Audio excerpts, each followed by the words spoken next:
Good morning, crime community. I'm here to continue to read out Edgar Allan Poe. This is called William Ellery Channing.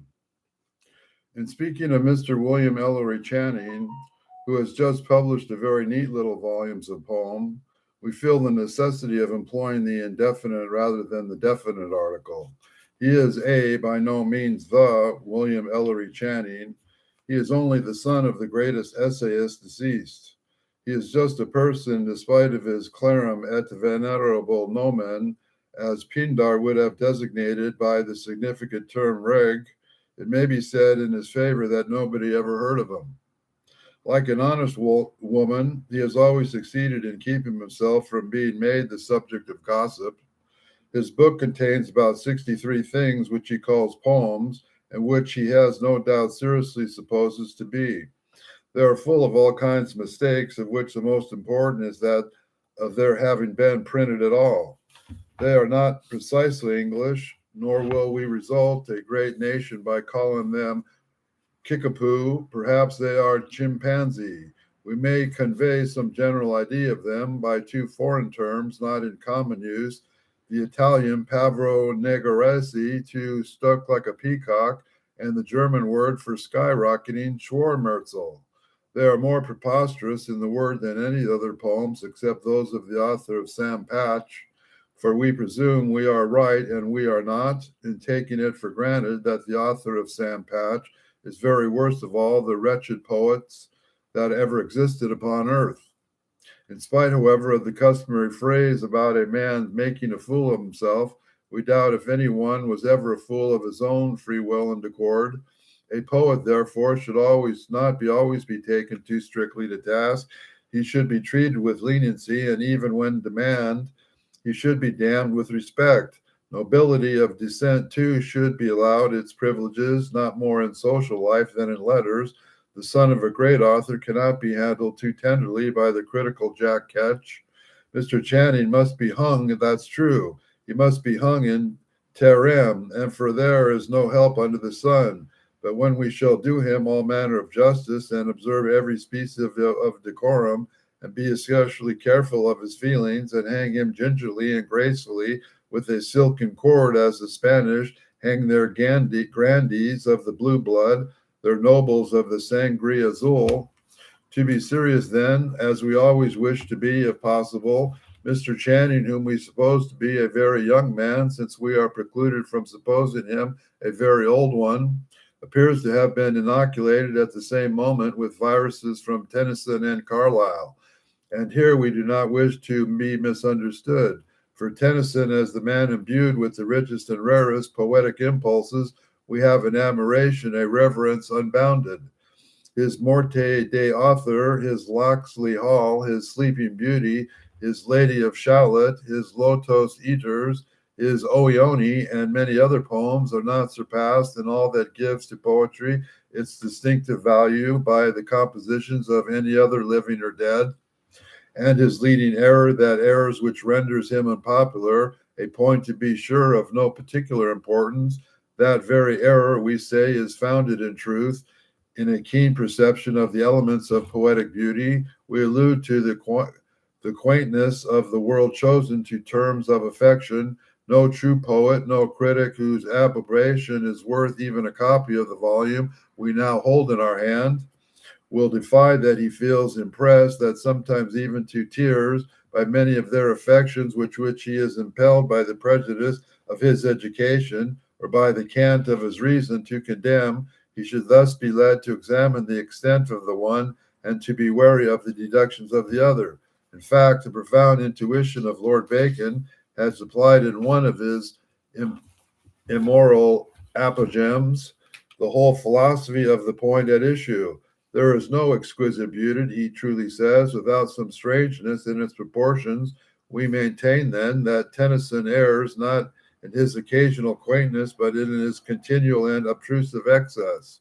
And in accusing Mr. Channing of having been inoculated with verses from Tennyson, we merely mean to say that he has adopted and exaggerated the noble poet's characteristic defect, having mistaken it for its principal merit. Mr. Tennyson is quaint only. He is never, as some have supposed him, obscure, except, indeed, to the uneducated whom he does not address. Mr. Carlyle, on the other hand, is obscure only.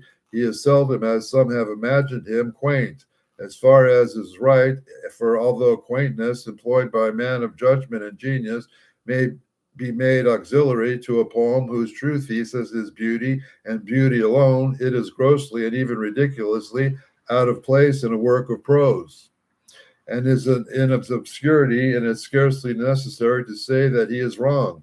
Either a man intends to be understood or he does not. If he writes a book which he intends to be understood, we shall be very happy indeed to not to understand it. But if he writes a book which he means to be understood, and in this book, by at all possible pains to prevent us from understanding it, we can only say that he is an ass, and this, to be brief, is our private opinion of Mr. Carlyle, which is now to take the liberty of making public. It seems that, having deduced from Tennyson and Carlyle an opinion of the sublimity of everything odd and of the profundity of everything meaningless, Mr. Channing has conceived the idea of setting up for himself as a poet of unusual depth and very remarkable powers of mind. His airs and graces, in consequence, have a highly picturesque effect, and the Boston critics, who have a notion that poets are porpoises, for they are always taking about their running in schools, cannot make up their minds as to what particular school he must belong. We say that Bobby Button School, of all means, he clearly belongs to that, and should nobody ever have heard of Bobby Button School, there is a point of no material importance. We will answer for it as if it is our own. Bobby Button is a gentleman with whom for a long time we have had the honor of an intimate acquaintance. His personal appearance is striking.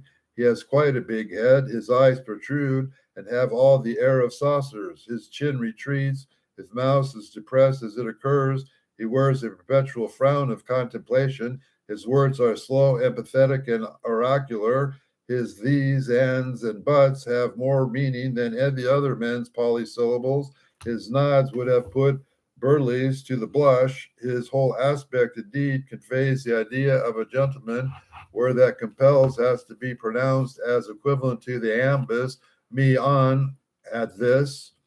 I leave thee, the mild spoke, to be the true youth, whose both the these demand a strong accent to preserve the iambic rhythm, or this.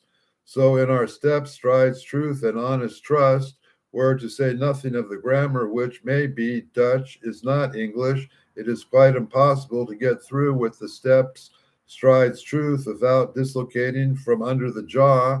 The serene azure, the keen stars are now, or this is the same, some time of sorrow, joy of thy future, harsh action, even to repose inwardly harsh, provides amplest enjoyment, O my brother, like the swift petrel mimicking the waves' measure, about all of which we say is the better, the less we say, the better, where the untrammeled soul in her wind pinions, fearlessly sweeping, defies my earthly foes, there upon the infinite sea. Lady, thy hope, so fair a hope, summons me.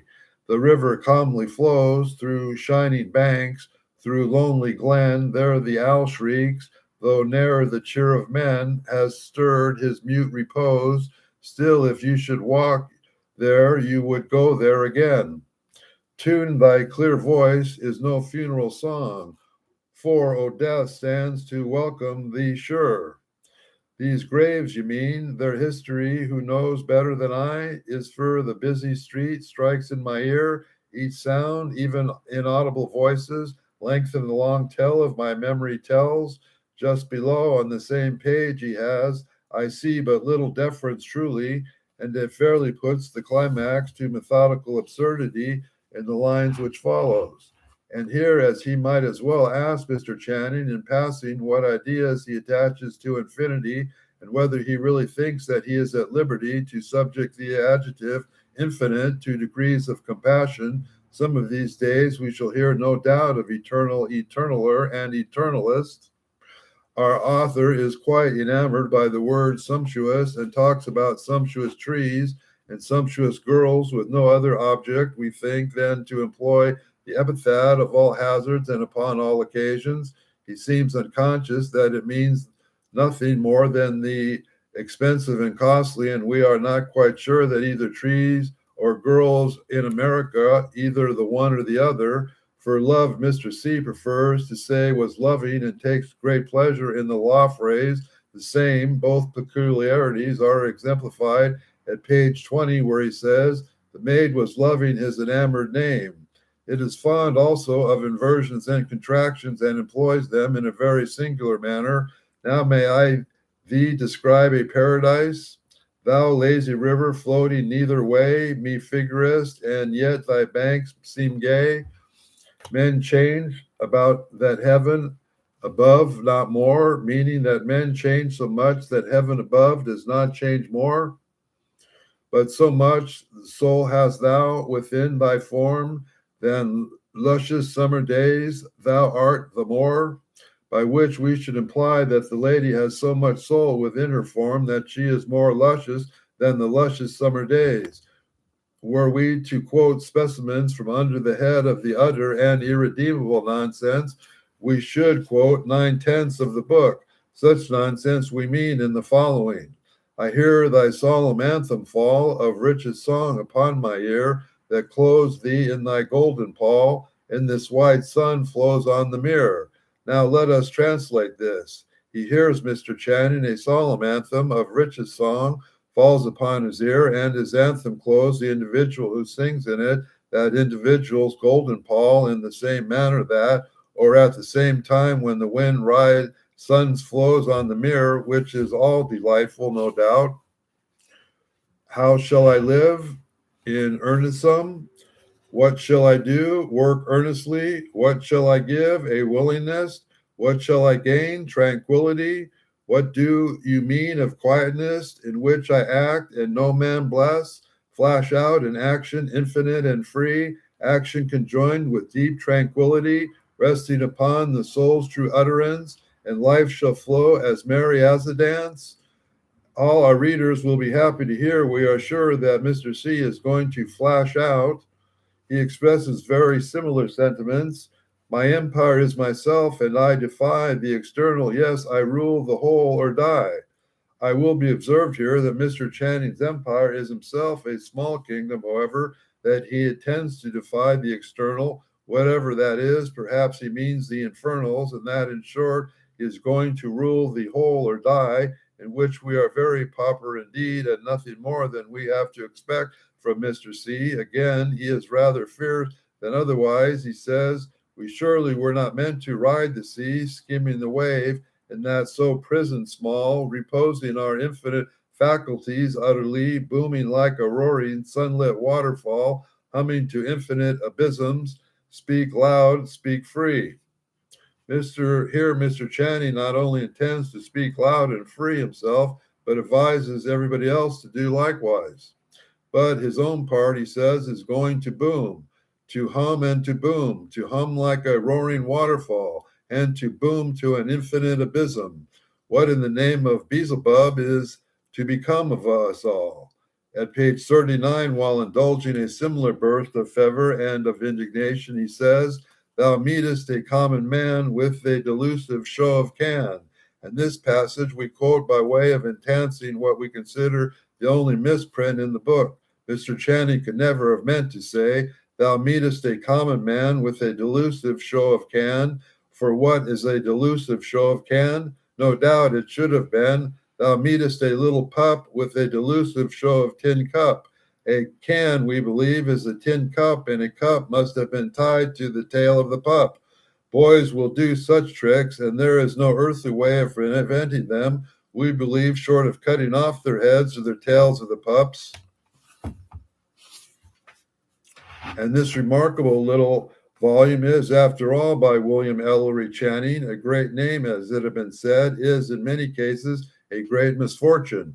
We hear daily complaints from the George Washington Dixons and Socrates Smiths and the Napoleon Bonaparte Joneses about the inconsiderate ambition of their parents and sponsors by inducing invidious comparison with praenomania, gets their bearers, so they say, into every variety of scrapes, If George Washington Dixon, for example, does not think proper upon compulsion to distinguish himself as a patriot, he is considered a very singular man. And Socrates Smith has never brought up before his honor the mayor without receiving a double allowance of 30 days, while his honor the mayor can assign no sounder reason for his severity than that better things than getting toddled are to be expected of Socrates. Napoleon Bonaparte Jones, on the other hand, to say nothing of being called Nota Bene Jones by all his acquaintances, is cow-skinned with perfectly regularity 5 times a month merely because people will feel at a point of honor to cowskin a Napoleon Bonaparte.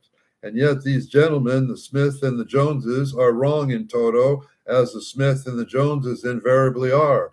They are wrong, we say, in accusing their parents and sponsors, and err in attributing their misfortunes and persecutions of the praenomina of the names assigned them at their baptismal font. Mr. Socrates Smith does not receive this double quantum of 30 days because he was called Socrates, but because he was called Socrates Smith. Mr. Napoleon Bonaparte Jones is not in the weekly receipt of a flogging on account of being Mr. Napoleon Bonaparte, but simply on account of being Mr. Napoleon Bonaparte Jones. Here indeed is a clear distinction. In the surname which is to blame, after all, Mr. Smith must be dropped the Smith. Mr. Jones should discard the Jones. No one should ever think of taking Socrates solely to the watch house, and there is no bully living who would venture to cockskin Napoleon Bonaparte per se, and the reason is plain. With 9 individuals out of 10, as the world is of present happily constituted, Mr. Socrates, without the Smith, would be taken to the veritable philosopher of whom we have heard so much, and Mr. Napoleon Bonaparte, without the Jones, would be receivably implicitly as the hero of Austerlitz. And should Mr. Napoleon Bonaparte, without the Jones, give an opinion upon military strategy, it would be heard with the profoundest respect. It should Mr. Socrates, without the Smith, deliver a lecture or write a book, which critics so bold as not to pronounce it and more luminous than the logic of Emerson, and more profound than the Orphicism of Alcott, and both Mr. Smith and Mr. Jones, in the case we have imagined, would derive through their own ingenuity a very material advantage, but no so ingenuity has been needed in the case of Mr. William Ellery Channing, who has been befriended by fate, or who the foresight of his sponsors, and who has no Jones or Smith at the end of his name. And here too a question occurs. There are many people in the world silly enough to be deceived by appearances. There are individuals so crude in intellect, so green, it may be permitted to employ a word which answers our purpose much better than any other in the language, so green, we say, as to imagine in the absence of any indication to the contrary that a volume bearing upon the title page the name of the William Ellery Channing must necessarily be a posthumous work, that truly illustrious author, the sole William Ellery Channing, of whom anybody in the world ever heard. There is a vast number of uninformed young persons prowling out about our bookshops who will be raw enough to buy and even to read half through this pretty little book.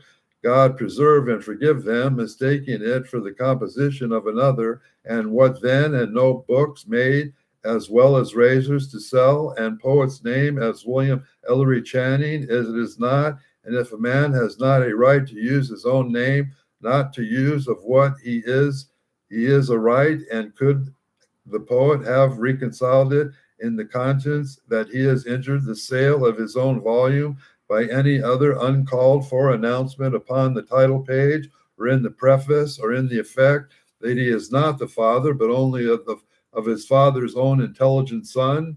To put the case more clearly, by reference to our old friends, Mr. Smith and Mr. Jones, has either Mr. Smith been mistaken for Socrates, or Mr. Jones, when accosted as Napoleon, bound by any conceivable species of honor to inform the whole world, the one that he is not Socrates, not only Socrates Smith, the other that he has by no means Napoleon Bonaparte, but only Napoleon Bonaparte Jones. That is the end of William Ellery Channing for today. If you think there's anything like To enjoy here, please like and have a nice day.